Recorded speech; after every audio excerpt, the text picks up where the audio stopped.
Ahoy, swabs! Captain Jeff the Pirate here, at shared service. And welcome to Captain Jeff Reviews and Questions Adventure Time. Today's episode, Hoots. I gotta warn you, I gotta cover a lot of details in this episode. And just to let you know, my review of this episode, there'd be a bit of spoileriness towards the end. So I'll put up a warning and it'll cover all the information. But until then, let's enjoy the ride. The episode opens with the Cosmic Owl, who's in, well, the cosmos. And he comes to, this cosmic motel, which is where he lives. So he's unpacking his groceries and getting ready to cook some food. So it's a cosmic motel in the space, and everything's, made of stars and stuff. It'd be weird. When then all of a sudden, this weird pink crystal thing drops some kind of dream token, to which the Cosmic Owl will use to find the correct recipient's dream to go in and make it be prolific or have some cosmic effect of the universe. And of course, so he pulls down this magic screen, and he finds it be the dream of Finn the human. Alright, so things be going very crazy in this dream. There'd be a raging ocean. Jake's face be upside down, but he's taking a picture of Finn with the Lich and with his father. I'm still debating on whether or not that'd be really his old man. There'd be some evidence that supports both Farret and, well, the fact that he'd be a criminal and a liar. That kind of goes against it, but yeah. Anyway, while trying to figure out how to interact with this dream, suddenly in walks this female ostrich bird thing, which distracts the Cosmic Owl. So it climbs up this stepladder and takes this disco ball and then proceeds to leave. So he'd be wondering who this person is. Finn be wondering why the Cosmic Owl be there, but then the Cosmic Owl has him wake up. Now here be the interesting thing.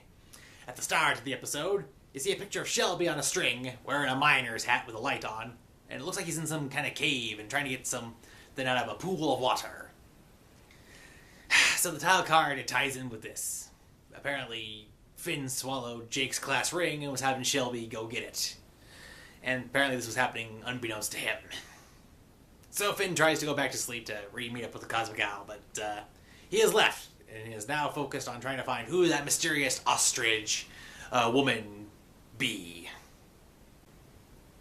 So the Cosmic Owl will be hanging out with Prismo! So he'd be hanging out with him, and he'd be like, guess what? You haven't been asking me how me banjo lessons have been going. They've been going great! Prismo, he'd be doing pretty good with the banjo. You gotta give him credit for that. But, Cosmic Owl, he still be focused on trying to find this mysterious woman. So, he decides to search the entire sleeping dream thing to find her again. So, while he be searching, this pink crystal be constantly spitting out dream tokens. And he just be ignoring it and trying to find this mysterious woman. So, he'd be shirking his responsibilities. Until I don't know how the concept of time works for that, so he finds this dream, and there she be, at some kind of fancy restaurant party, where everyone be dressed up in their finest. So then he meets face to face with this mysterious woman. He says, I saw you in a dream, and I had to meet you. So she's like, whose dream? Yeah, Finn the human. So she says, I want to see you again. So he logs in her coordinates and says he will meet her again. Now, here be one of the catches. He's not supposed to be in this dream. He be crashing. And the fact that he is in that dream, whatever happens in the dream, it will happen in reality. This is noted by the fact as how he witnesses a waiter carrying a shrimp tray, slips and falls, and everyone points and laughs at him. Poor fella. So then, the next night comes. And thus, his mysterious woman is back, and she be dreaming again. So he'd be like, I've come to speak with ya. So, what? No fancy buffet? Nah, just be ice in this dream. So he takes her back to his apartment, his motel room, just so they can hang out. He wants to get to know her and whatnot. So he goes back. And, of course, that's when things start to get going downhill. So she finds the apartment interesting and asks what he does. He shows how he can look at other people's dreams. So she asks, "What is it fun? Like, how does it work? What do you do?" So yeah, he admits that he doesn't really think about it too much nowadays. He just does it. So then she asks, "Can you look at dreams of royalty?" Cosmic Isle says how, like Ice King? Nah, his dreams are very sad. So then she asks, "No, like, what about Princess Bubblegum?" So he says, "Sure, it's alright. I guess it's alright to feel manipulated." So thus they grab a coin, and they enter the dream world of Princess Bubblegum. Hold on to your hats, folks. So in the dream, Princess Bubblegum, she be in front of her candy subjects. She proceeds to watch higher the ground, and up pops the Candy Kingdom, castle and all, to which everyone applauds. Yay!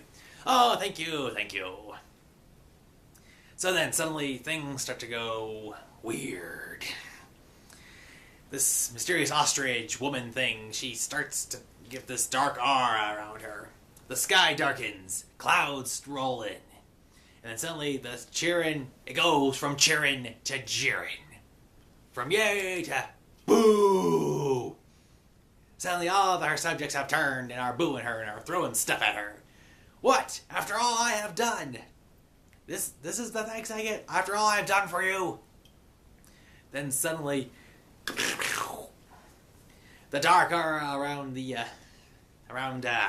ostrich woman, it melts the candy people and turns them into some kind of ooze that fills the inside of the candy castle's inner walls. Then Princess Bubblegum, she's like, "No, all of me hard work!" And she falls into the ooze, where she goes under, and then, back in the real world, she wakes up. Instantly, the Cosmic Owl's like, "What are you doing? Stop!" To which this ostrich woman snaps at him, and she'd be like, "Hey, what happened? What's happened?" "You ruined a dream, and I was in it." So he takes her back to the motel room, and he'd be like, "Oh no, you disrupted a dream, and I was in it. And if you recall, that means in some way, shape, or form, the dream will be coming true." And she'd be like, "I'm sorry, we could run away together, be happy." And he'd be like, "No, you be dreaming. It's time for you to wake up." And so, he has her wake up. Next comes the end of the episode. Now be warned. I will be posting this above. This will be the spoilers, but for this episode, I had to do some research about episodes previous to this, what this means for the characters currently, and how it's going to play out. I thought this was a good episode. Very good story connectivity, very good storytelling. I really liked it. So I have to give this episode 2 thumbs up. Yes. You have got to see this episode. It's very good. It's smart, it's well written, it is great. So this episode and the previous episode, I swear, after Chips and Ice Cream, I was worried about what was going on with this series. But Grey Balls 1000 Plus and Hoots definitely make up for it. Definitely make up for it. And now, welcome to spoiler country. Alright, here be the spoilers, so be wary. It's Gunter. Gunter be the mysterious ostrich emu lady from the dreams. She wakes up and be like, "Whack." So then the Ice King comes forth and be like, "Oh, Gunter, baby, did you have a bad dream? Here, let me get you a bottle." And in the background, while the Ice King be getting a bottle, you see a penguin carrying a tray. It slips, it falls, it crashes, and all the other penguins laugh at it. Which makes me wonder. You have to wonder about the implications of that from Princess Bubblegum's dream. So then, Gunter grabs the bottle and just looks off very sadly into the sunset and then just throws and smashes the bottle. Now, and that's how the episode ends. Now, like I said, I liked how this episode was played out. I had no idea who this mysterious woman was. And I thought it was very clever because how does one... I mean, all the Gunters look exactly the same. Of course, how do we see ourselves in reality or in a dream or in any other instance? Very deep, very thought-provoking. I liked how they wrote on that for the... Alright, so looking at this episode, I had so many questions to ask. I'm trying to figure this out. For starters, so Gunter is able to now transverse between other people's dreams. This was made evident by the fact going into Finn the human's dream and taking the disco ball, but where other dreams has Gunter gone to? What else has she been up to? Now, She may not have tried to enter the princess's dreams before because she figured the princess, being how she is, has all her security and science and whatnot. And so, by speaking with the cosmic owl, she thought, oh, I can just go in this way, it'll be ultra safe. But no, we find out the princess has no dream precautions, so... What does that mean, that Guntar will just go back into there freely as possible, or did Guntar get the work done that she needed to? Yes, we saw so many other dreams. We saw Abracadaniel, we saw Marceline. In fact, I particularly liked that one. She was flying through the air, riding on a giant hambo. That was nice. There are so many weird dreams going on. But yeah, like I said, now that Guntar, she just freely can go around other people's dreams. Like, how did she do that? How did she acquire this gift, this power? I don't know. Okay. Now then, my question is Guntar evil? Is she evil? Now, we know for a fact Ice King refers to all the penguins as Guntar. But we know from Evergreen how Guntar was his little assistant who he treated very badly. And everything about Evergreen and Guntar got infused with the crown, which just made the whole world go topsy-turvy crazy. Alright. So, I think maybe this Guntar is the same Guntar from the Chamber of Ice from many seasons back, where Guntar laid an egg and it gave birth to that weird glowing pink kitten thing. Alright, so this could be the same Guntar. I don't know, I mean, since there's so many Guntars, but let's just say, for all intents and purposes, it is the same Guntar. There's no evidence to support it, but it's easier than trying to track them all around. Arr. Alright. Now, I was trying to figure out, is this Guntar evil, and if so, how did that come to pass? My initial theory was, I thought, after handling the demonic wishing eye, that Guntar somehow became possessed by some form of evil. You first see the demonic wishing eye in the episode When Wedding Bells Thaw. So I thought, oh, now then, Guntar actually used it. It was in the Reign of Guntars, when Guntar created all those green energetic doppelgangers of herself, and used it to pretty much conquer the entire kingdom and smash glass bottles, then trying to take out the Gumball Guardians. So that's why I was like, okay, so Guntar is... But then I want to cut back to some previous episodes. Yeah, we didn't... in